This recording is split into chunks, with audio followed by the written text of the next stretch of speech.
Following on from our earlier tutorial about making flagstones, here's a little quick way to colour them. So we've made the rough lines.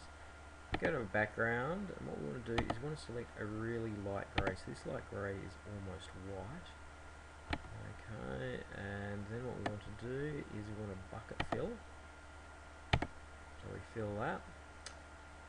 Now what we do is we colour it in. So we grab a brush, and again, you know how I'm a big fan of these acrylic-y brushes. And what we do is we go for a slightly lighter grey. We might want to make it a bit lower. And usually you'd start off on a low opacity, but so it doesn't take forever and a day. We jack it up to 20%. When I'm doing this for my own maps, I'll typically use 10%. And what we do is we just rub on it, and it looks like we're not actually doing anything. Okay, so what I'm going to do, I'm just going to work on this small area here of 9 blocks, or 9 whatever's of 9 like flagstones. So you sort of end up working away.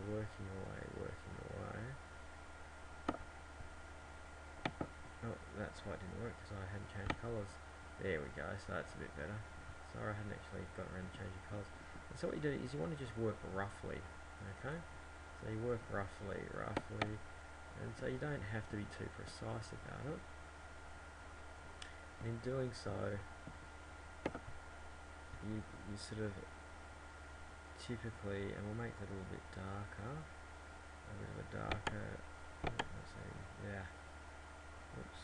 Okay, so we'll make it a little bit darker by dropping the value down there. And by doing this, it gets away from like a uniform look.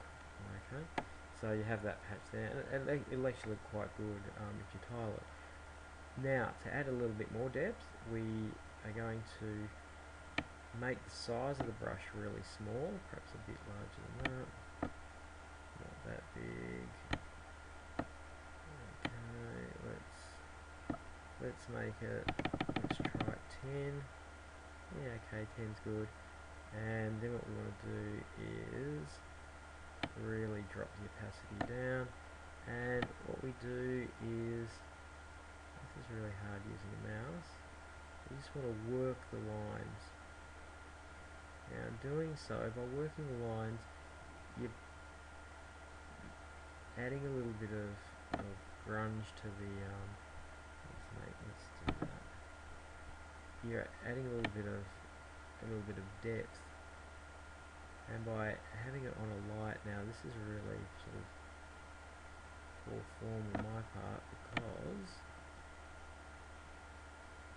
I'm using the mouse, but if you sort of have a look, by just working over it, we're adding a lot of. Okay, so if you just sort of look at that region there, it actually sort of starts to look sort of like a tile, or like tile wood. This is for a very stylized battle map. It's obviously not going for the photorealistic look. Then what you can do if you wanted to is you could use the smudge tool. Let's make it a bit bigger. Again, drop the opacity. And you can then just sort of smudge it in a bit. Okay, so you sort of work that in, and it won't sort of stand out as much. And that's how you sort of colour and texture your tiles.